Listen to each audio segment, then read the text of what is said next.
kind of some of the stuff you do with your rentals. So Yep. what are Hey we guys, gonna, Mike's hi, joining Mike. as well. Apologies. I'm driving. Sorry for that. Okay, I know you have rentals. We do. We do. All right. So you can help us out here a little bit as we go, okay? Sounds So great. what I'm actually trying to do here as we kind of go through these is to build a community with people who have information they can share and some of the stuff that they're using so that we can all benefit by this. So one of the things we're talking about is what are some of the things you can do to raise rents without losing residents?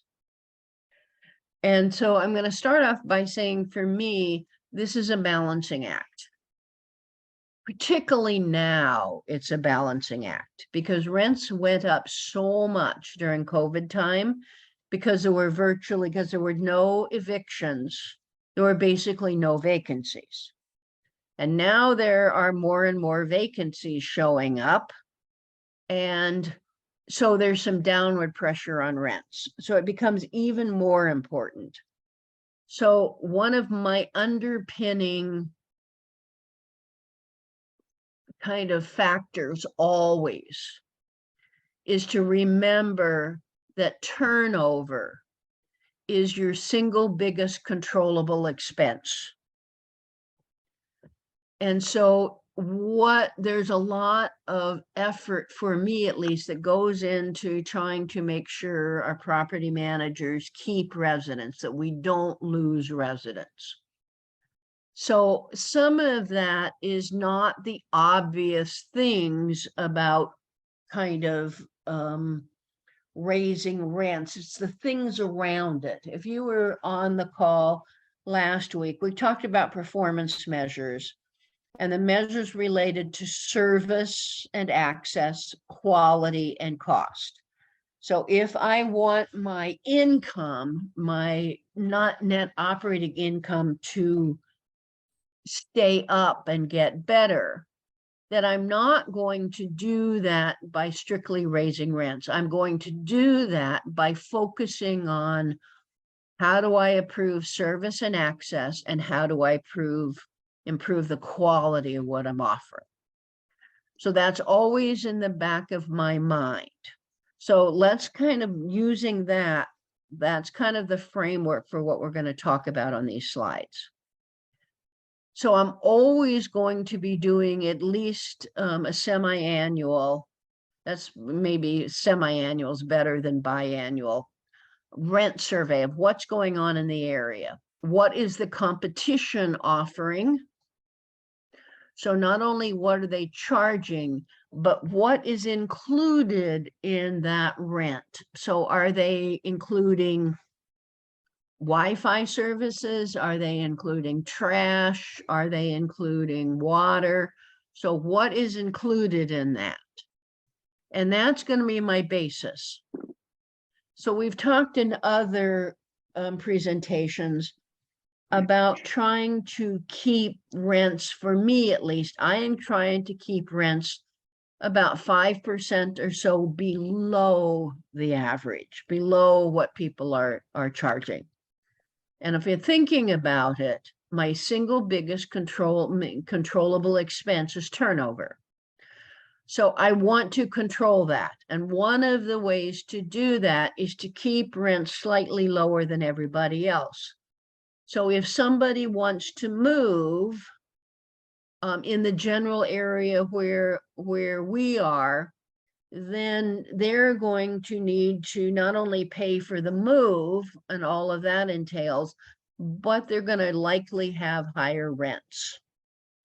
So if I'm raising rents generally about once a year, and I'm doing it in the fall after school has started, or around the turn of the year.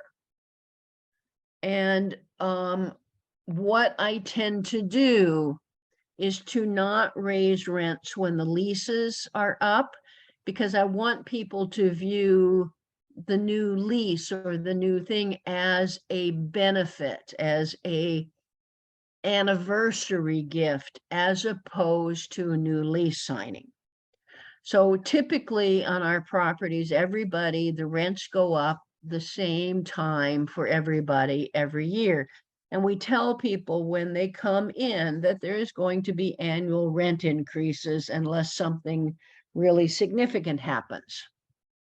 All right. We always are going to let people know 60 days in advance that rents are going up and to what they're going. And a lot of times in that letter, we're going to show people the results of our rent survey, what the competition is charging, et cetera. So we're doing some of the work for people. And then they can go check it out if they want to, but that allows people to sort of see that we are not at the top of the rents kinds of things. We're sort of a little bit below. We're also going to tell people in some way, shape, or form, maybe not in this letter, the average cost to move. And the average cost to move is you're going to have to pack up all your things, you're going to have to move it, you're going to have to pay the new rent, you're going to have to pay generally first and last month and or a security deposit. So it's typically going to cost people 3 to 4 months of their rental costs to move. Now that's taking in everything, right? But we will actually show people. The other thing we do is we will tell people. So let me kind of back up here for just a minute. I'm not somebody who thinks that everybody who renting a 1-bedroom, 1-bath apartment is paying the same thing. There's going to be variation.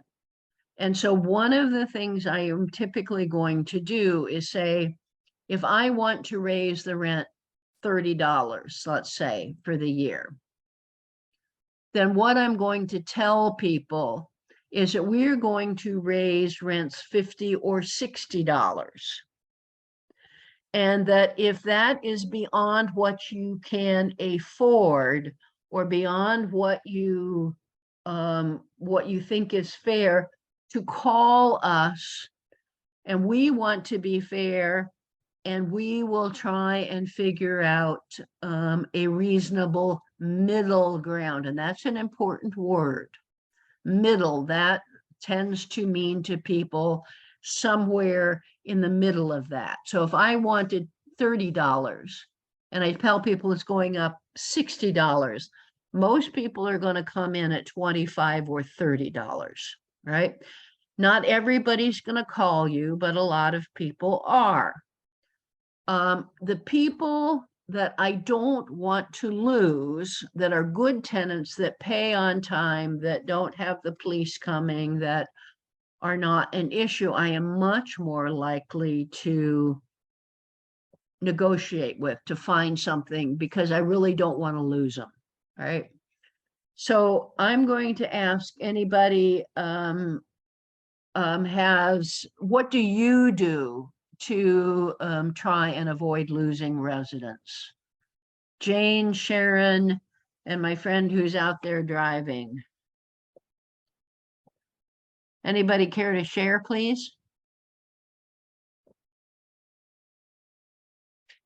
Sorry, I had trouble unmuting. We have a lot of the same philosophies as you, where we try to keep our rents lower and, more competitive instead of trying to raise the rent and trying to get the top of the market. And then, of course, providing a nice house for them with, and keeping on top of the repairs. Okay. And gift cards. That's a good point. We give, thank you letters and gift cards, anniversaries, that sort of thing. Yeah. Yeah, we do on-time drawings every month. For anybody who pays on time, their name goes into a hat for an on-time drawing. And we publish their names so that people know. Anybody else have anything?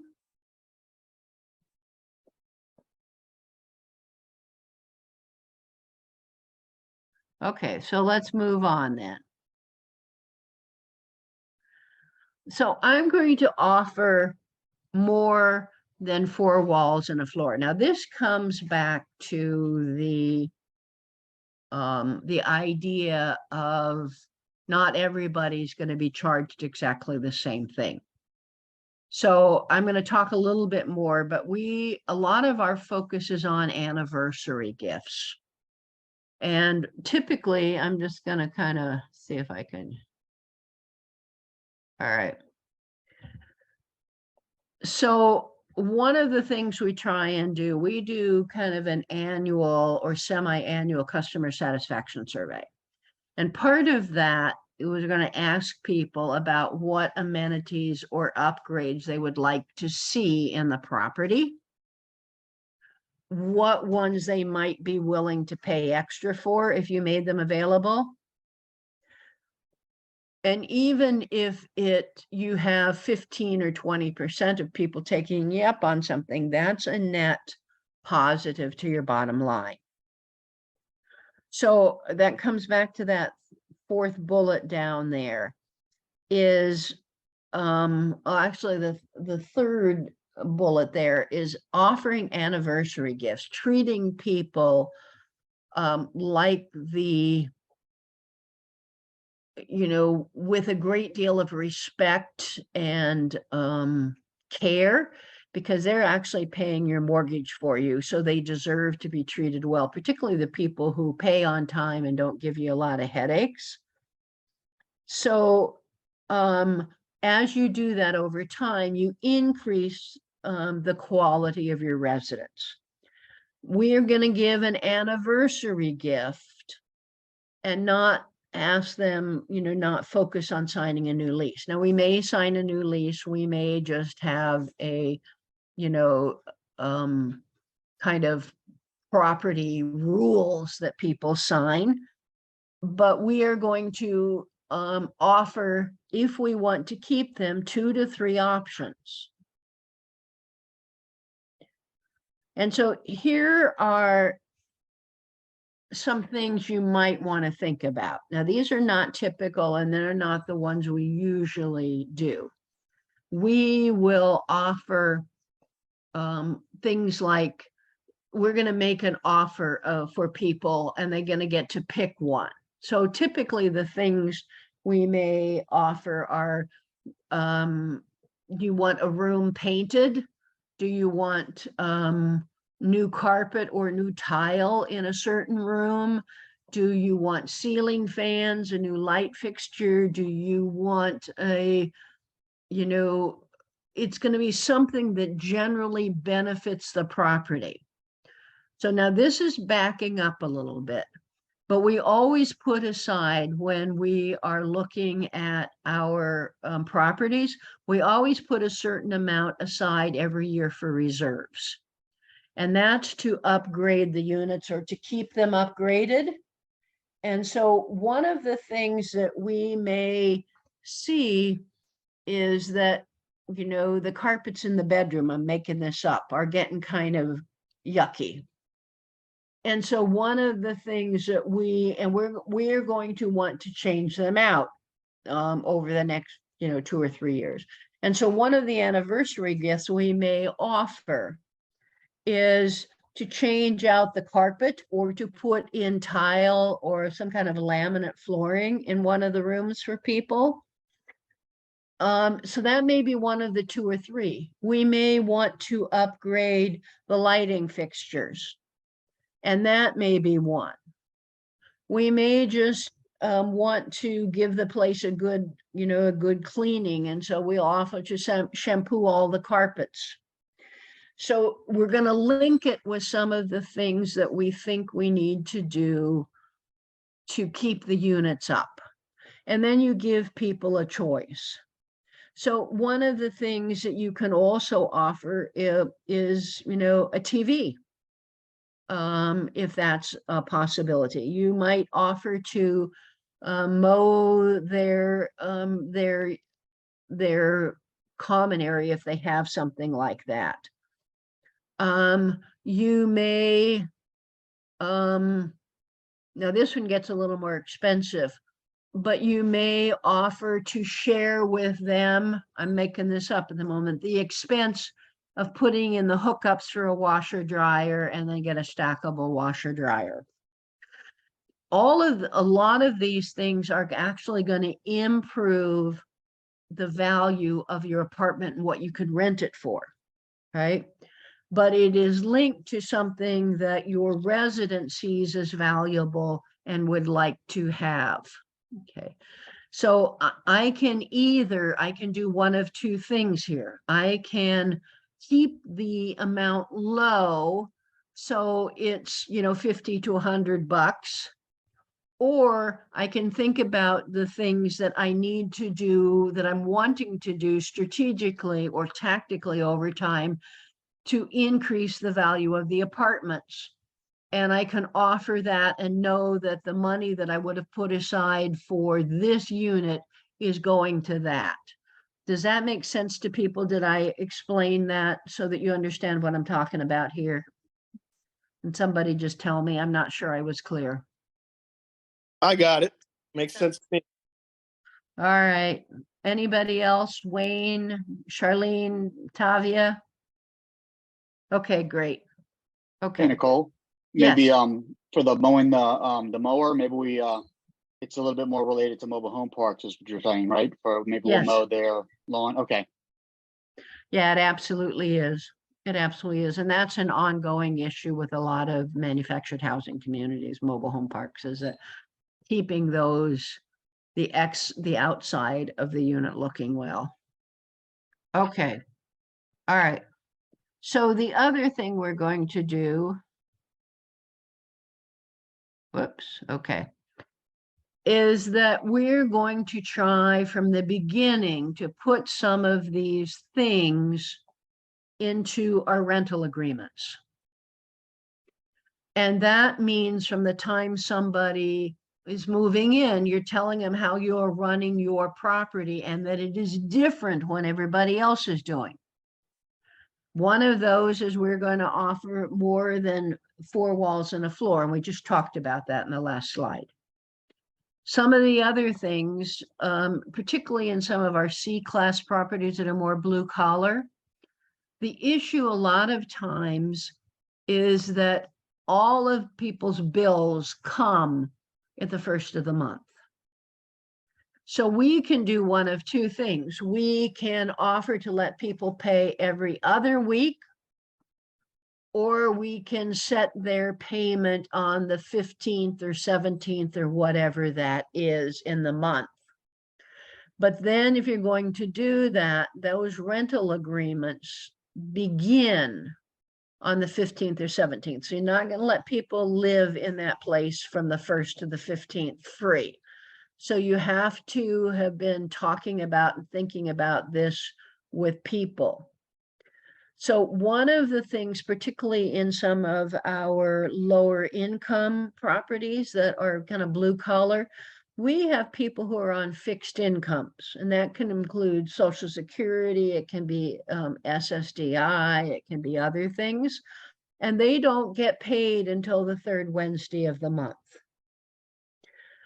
And if you have everybody paying on the 1st, that can be a real problem for these people because their checks don't come in until the third Wednesday of the month. And what that sets them up doing most of the time is having to pay a late fee. And I frankly don't want to take advantage of people who are in those kinds of situations by having them have to pay a late fee. But I also want to make sure I get paid. So what I'm likely to do is to tell people that we will wait until the third Wednesday of the month, and that's going to be your payday. But for us to do that, you have to set up with a bank automatic dispersal. So an automatic payment to us on that day. So that it is hooked to us making sure we get paid. And we actually have a lot of luck with that people rather than having to pay an extra $50 a month in late fee, that works for them. And almost all of those type of payments come in to a bank. So people have to have a bank, right? If you're going to take payments from people who, kind of get paid every other week or so, but it's not kind of something like that, like a Social Security, something like that, we're still going to offer that if people want it, but it is going to be hooked to an extra $10 or $15 a month payment, because now they can pay their other bills easier. And it has to be an automatic withdrawal. So they have to set up a bank account in some way. So if they want us to give them something, they're going to give us back in some way, right? One of the other things we do routinely is that when people are moving in, when they're looking to move in, a lot of people want to own their own home. And so we will tell people about our future home buyers program. And what that basically is, it's legitimate. So don't hear me say this is not legitimate, is that we will charge them an extra $20 a month, an extra $25 a month, and guarantee them that if they pay on time in that month, that we will put that $25 towards a down payment for them on a house. And we will try and help them work with somebody that we know who's another investor who would really like to have somebody buying one of their houses on owner finance, right? That we will hook them up. And what we work with them is that, they will give, because we're bringing them somebody who has been paying on time for at least a year, that they will give them a $2,500 credit on their down payment. So basically, we're getting a little extra money from the resident, and the people who are going to be letting them in their house are giving the resident a break on the down payment, so it doesn't actually come out of our pocket. The key to that is that if they don't pay on time, they don't get the credit that month. They don't get the credit, and they may well lose it for the next couple of 3 months. That becomes the future home buyer program. Not everybody wants that, but if you are setting up a rental program with people, right? If they are moving in, you ask them if they are interested in that, and you tell them what the rules are.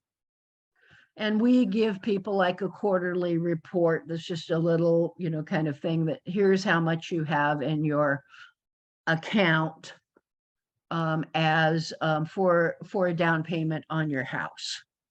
But it is work on us, because we have to set that issue up with one of our other investor friends, find somebody who's doing that kind of stuff.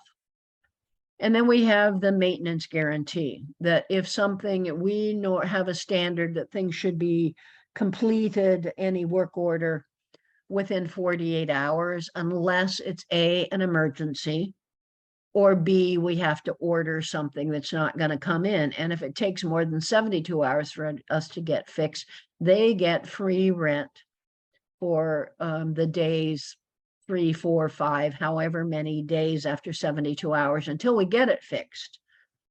And people actually see that as a benefit rather than a significant issue that you're not fixing my stuff.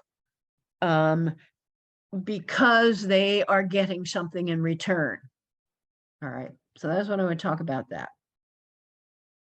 So we also are going to talk about with people when they come in, do they want the standard, custom, or deluxe rental packages? Now, we don't do that in all of our properties. And I got to tell you that. So that's in some, and that's just really something we let the property management company decide if they're interested in doing. But most landlords are just going to have a straight, this is what you get, this is what it costs, and we're not offering anything else. So one of the things to do to consistently separate yourself from other people is to offer something different. And this is kind of what we do. So the standard is typically what most people offer. For us, it is a safe, well-maintained unit and we treat people well. So the deluxe is if people want 3 to 5 extras, and we'll have a list of extras that they can choose from. And so that kind of goes back to some of that list we were talking about. You want a microwave, you want a washer dryer, you want a room painted, you want, whatever it is. And they can choose those, and that's going to cost them an extra $100 to $200 a month. Custom is where you select 1 or 2 items, and there's going to charge them an extra $25 to $50 a month. So you offer it, and I'm going to tell you straight up, probably 15 to 20% of the people are going to take something like that. But the people that do, that's to your bottom line. Okay. That's another reason when we talk about a unit that is for rent in one of our properties, we typically do not publish what the rent is going to be because it can vary. And so we will say something like 1 and 2 bedroom apartments for rent, rents, between $1,100 and $1,500 a month, and then let people call. And one of the things our leasing agents are taught to do is to ask, how much are you willing to pay, or are you able to pay for a house or a property, a unit that meets your standards, that meets your requirements? And if they tell you $800, your people can say, I'm sorry, we don't have anything in that price range. If they say $1,000 and say, well, we may have 1 or 2 units that we can show you in that price range, right? So the key here is to leave options open and have options for people to choose. Okay. Other things we can do, right, to improve cash flow. If you have extra space, like in basements or in other areas where you could put something, you can build a little storage something. You can put storage in basements and put up kind of the heavy duty wire kinds of things with heavy duty locks between them and let people rent them. You can, let's see. Trying to think here. I'm trying to figure out.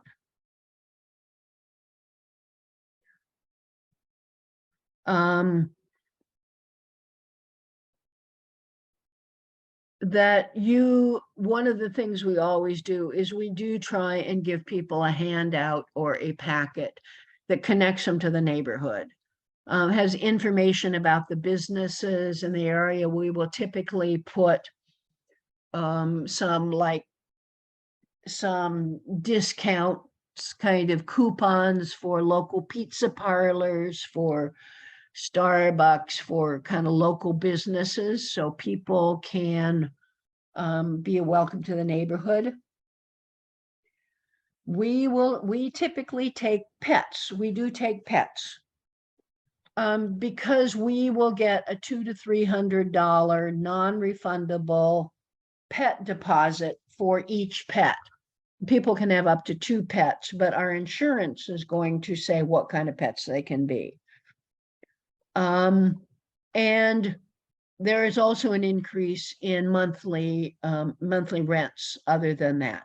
And we make people have rental insurance that covers pets. And they can't move in until they show us that rental policy that covers the animals. One of the things you can do if you have a property that's big enough that you have a leasing agent is you can get them signed up to be a representative of one of those rental insurance companies that covers pets, and they can sell it there and they can make a little money and you can make a little money. We can change the rental due dates for people so that they can make a little extra money. If they can't, you can pay in the middle of the month, you can make 2 payments, those kinds of things. So how to increase your cash flow frequently isn't just by increasing the rents. And that's kind of the message I want to get across here. There's a lot of other things you can do to keep residents and keep people from moving out when you want to raise rents. Okay, so I think those are the main things I want to get across. I'm going to briefly just tell you what we've done here.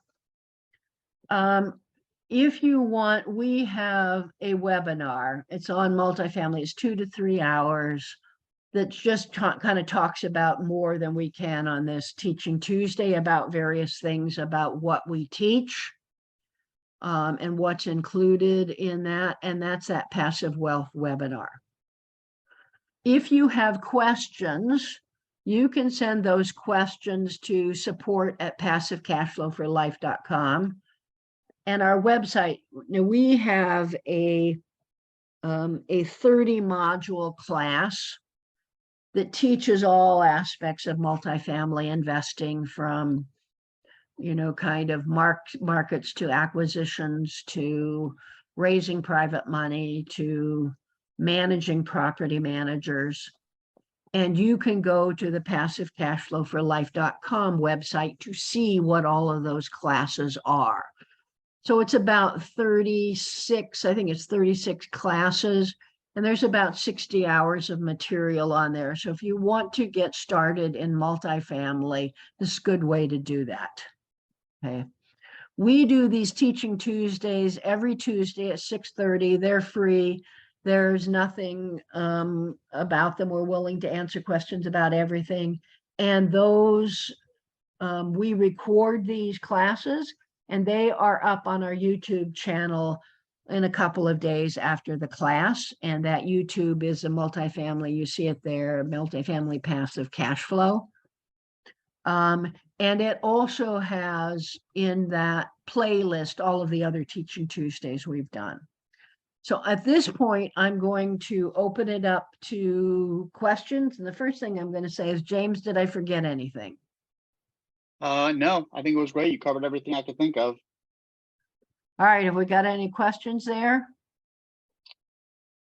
Not yet, but if you guys want to unmute, we got a small enough crowd, we can do that. Also, I put the links in the chat so you can just cut and paste. You don't have to actually physically copy off the screen, whatever works for you guys. But yeah, unmute or type in the chat, whatever you want to do. Wayne has a question about insurance. Okay.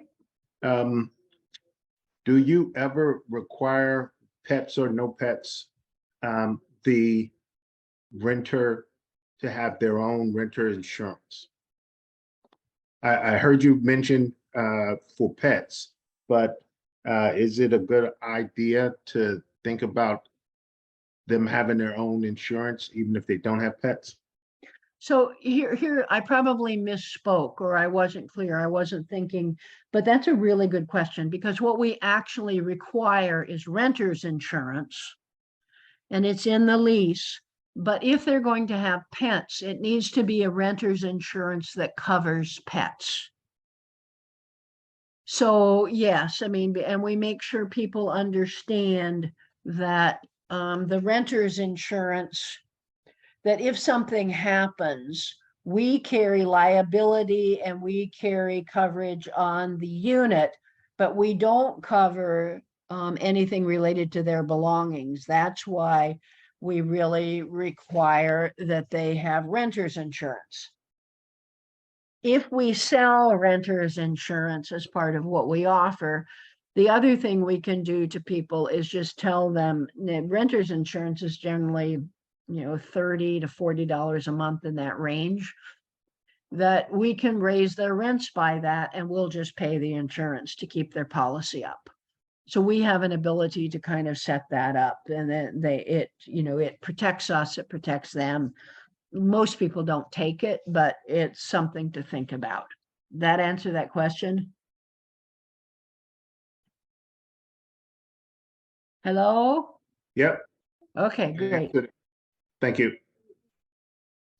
So we've got a couple of questions in chat. So Charlene is asking, pets that have destroyed or chewed up wood, any anecdotes? Yeah, been there, done that. Um, that's one of the reasons, frankly, that, we do quarterly or semi-annual preventive maintenance inspections, where we go in and we look to see that everything is working. But one of the other things we look at in those preventive maintenance inspections is the condition of the property. Because one of the things we found, now initially, when somebody moves in with a pet, we may actually tell people that we've had a lot of issues with pets in the past. And so for the first 3 to 4 months, we are going to be in every month doing an inspection to make sure that the pet isn't destroying the place.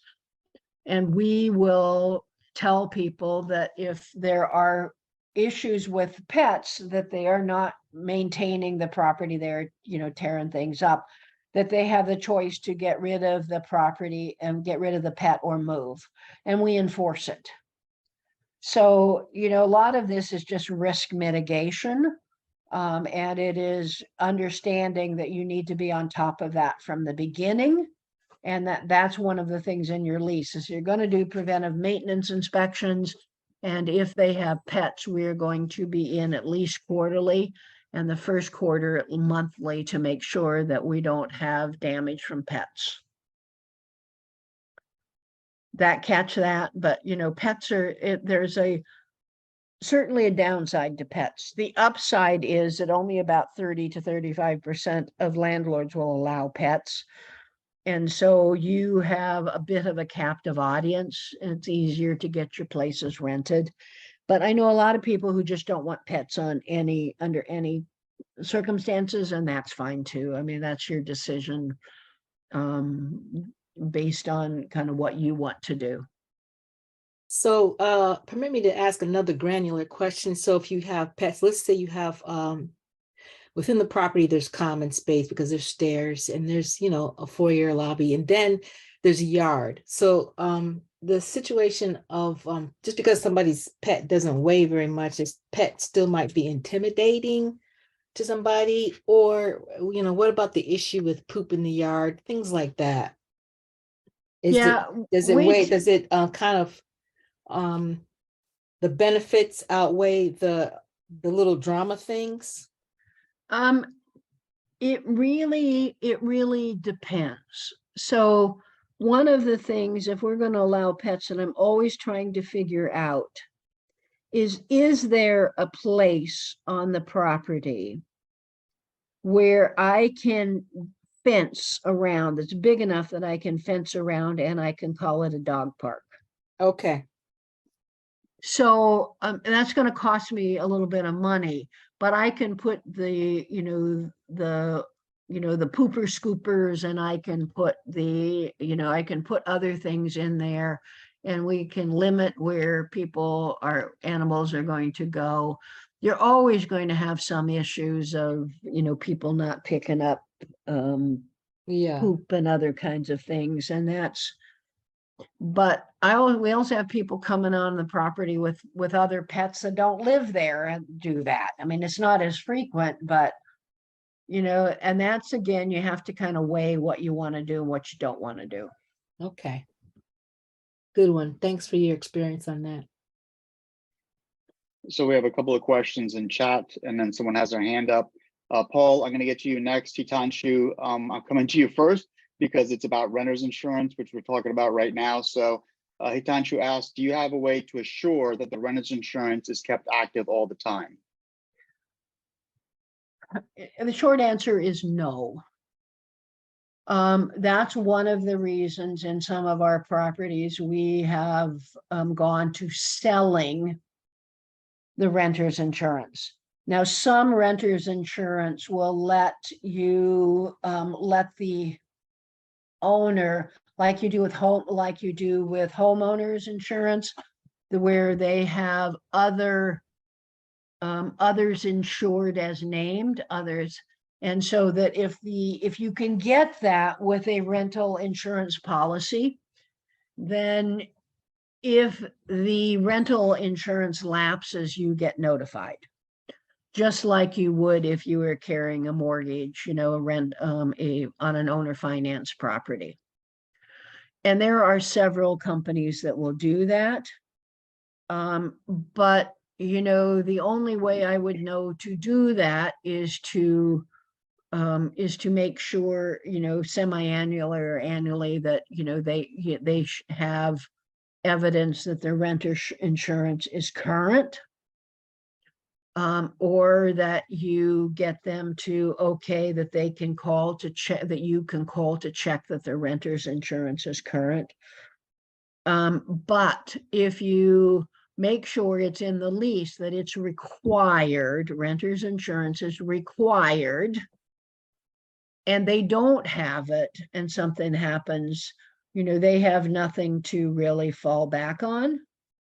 And you can do other things. So certainly if they have pets, and you have a little stronger place where you can say every quarter they need to prove that their rental insurance is current, but now you have to track it, and tracking it generally falls on the leasing agent or the property management company. And you have to watch how much you're asking them to do for, what's not a lot of money. That catch that? Yeah, so he says yes. So Paul is asking, what are your requirements regarding credit scores? Do you have hard minimums? Any exceptions? We basically don't, because most of our properties are blue collar, or B minus properties. And so don't pay attention so much to credit score.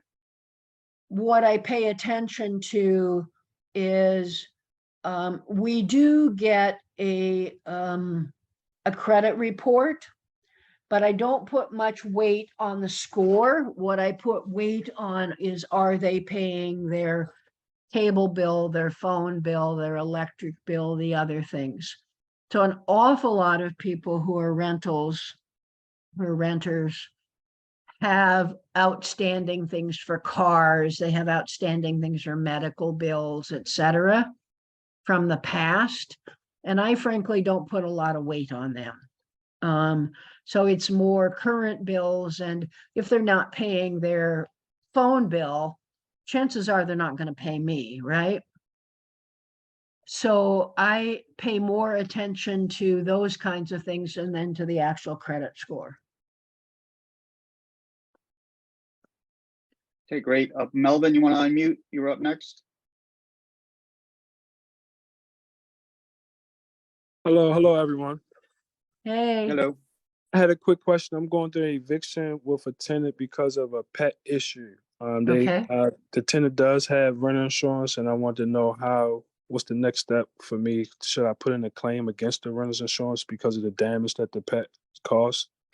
Yes. Yes. Yes. You And have to how would have I go about that? you have to have pictures. So did you get the renter's insurance information when they moved in? Absolutely. Then you have to put a claim in and show the damage that was done by the pet.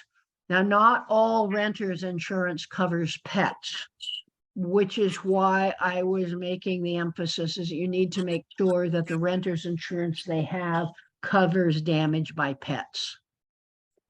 It's typically a little bit more expensive. If not, then when you evict them, you need to go with all of those pictures and that, you had a requirement for renter's insurance and that there was all this damage to the unit, and see if you can get a judgment. Now, eviction court is frequently not small claims court. So you may have to do the other to get the damages. The eviction court may offer you something, but rarely is it going to be enough. And to be able to garnish wages and to do things like that, you may need to actually go to a small claims court. I don't know what your jurisdiction is, and I don't know what the rules are there. And so at least I would be asking those kinds of questions. Okay, thanks. Appreciate it. Yep, you betcha. Jane or Sharon, or Jane and Sharon, did you have a question? Yeah, twofold. So one was a comment, and we just we went to a meeting today, and we were talking to a property manager, and one of the things that he does as an incentive to keep people is he always makes sure he puts a shed in a single family. So he said it just helps because they load up the shed with all his stuff, and then like a mower and different things. So I guess maybe not as much with multifamily, but that was an interesting tip from that. And then I have an unrelated property management question if we have time for that. If not, Go for it. so we have a fourplex so that's a multifamily that we have it where we're gonna probably wholesale it right now. We're still deciding maybe to keep it or wholesale it, but somebody was very interested in it as soon as we threw it out, tossed it out at a meeting. And now we're kind of down to the numbers are all good, everything's right, but he's asking about the roof. We haven't actually seen it. The property manager is just saying it's pretty good or whatever. He's kind of sticking on that, us get the roof inspected or us. Is your experience with multifamily, wouldn't that be on him as due diligence to check that out? It can go either. It could go. I'm sorry, did somebody start to say something? Mm-mm. It can go either way. I would probably, if he wants a full roof inspection, then that likely could be on him, but it depends on what your contract or what it says. The other thing to do is to just get somebody up on the roof with a good camera. And you're going to look at, where the junctions are, kind of how things are wrapped, how things link into, to the eaves and downspouts and stuff like that. Take some good pictures. And then if they want something more, I would say it's on them, and you could sort of say that. Why is he stuck on a roof inspection instead of some of the other stuff? Do you know?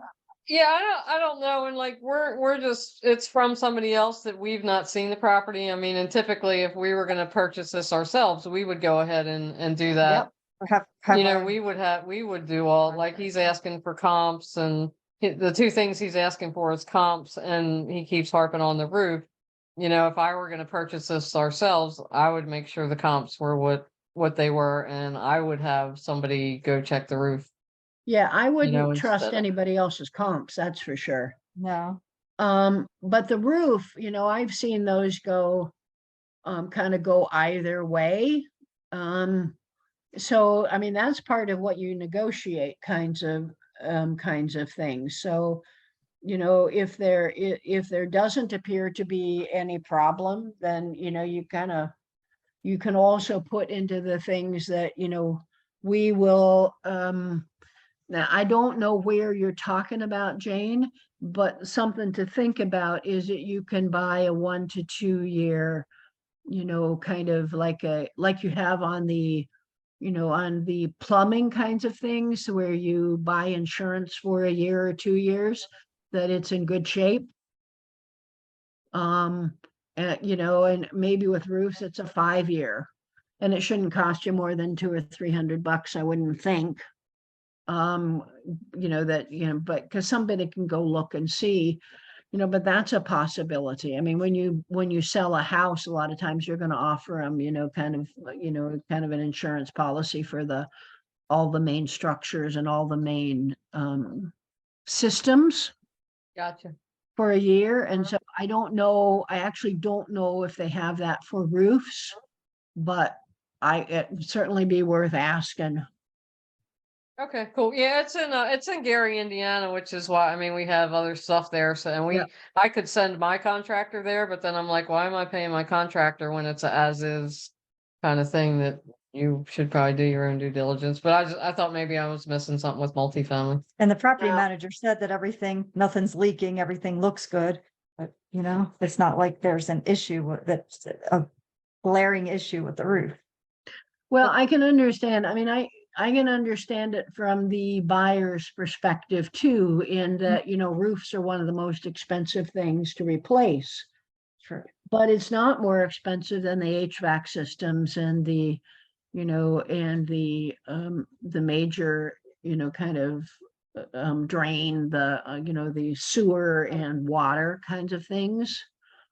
I mean, so I don't know why somebody would be linking on the roof per se.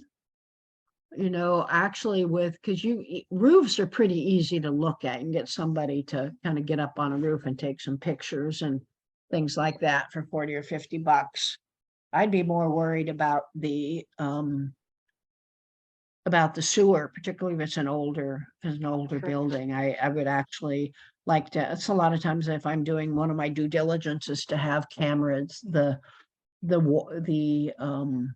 water and sewer camera to see what I've got there, because that's really expensive to replace and fix. Sure. Gotcha. True. Thank you. Yep, you betcha. All right, so we have 5 minutes left and we have 2 questions in chat. The first one is from Monty. Any concerns for tenants smoking? Is it common to have a no smoking policy? Yeah, we have non-smoking. I just don't. I mean, people smoke in units, it gets into the walls, it gets into the paint, it gets into everything. So, you know, I don't think we have any properties where we allow people to smoke in the unit. Do people do it? Sure. I mean, it's a little hard to control. I mean, you can get your maintenance people on your inspections to do sniffing and stuff like that, but it's all of our units are non-smoking. One other thing, we had a property where we had a smoker for a long time that we took over, and we had to use kills on all the walls because there's so much tar and nicotine on the walls from him smoking. The regular paint and regular primer wouldn't do it. So yeah, definitely, if you can do no smoking, I think we would all encourage you to do that. And then the last one we have is from Nathan, which is, and I'm sorry if I'm mispronouncing that, would you raise your rents if you just installed a new HVAC system? How much would you raise the rent? Okay, so one of the things is, number one, we raise rents basically once a year. Part of being a landlord and having properties like this is needing to put aside every month a certain amount for for keeping the units up, for kind of reserve kinds of things. And at some point, you're going to have to replace roofs. You're going to have to replace HVACs and stuff like that. So if this is a brand new purchase, you know, we would go in and replace the HVACs that we needed to, but we're not going to raise rents for 6 months or so. So not every big expense do I automatically hand over to the residents to pay for. Because frankly, I need to keep those units up. That's what reserves are for. And I need to kind of, you know, if I know my HVACs are getting towards the end of their life, I'm going to put extra money away every month into the reserves so I can pay for it. Or I will, depending on the number of units and number of HVACs, I will, you know, replace them, you know, 2 or 3 at a time, things like that. But that's part of the due diligence, as part of my annual goals. Every year we kind of talk to the property manager about each property, about what needs to be done. And one of the questions is, have we got any of the major systems that are getting towards the end of their life that we need to start putting money away to fix? So no, I probably wouldn't raise rents for people for that. That's in a way, unless it's a brand new property that I bought. And, you know, when I'm going to raise rents, and that's part of what I'm going to fix. It's part of my plan. And then you raise rents when you're normally going to raise rents. But that's part of doing business as far as I'm concerned. So we are right at time. Thank you very right. much. Great questions today. If you have any other questions that obviously we ran out of time for, I just popped the email in there again, supported passive cash flow for life.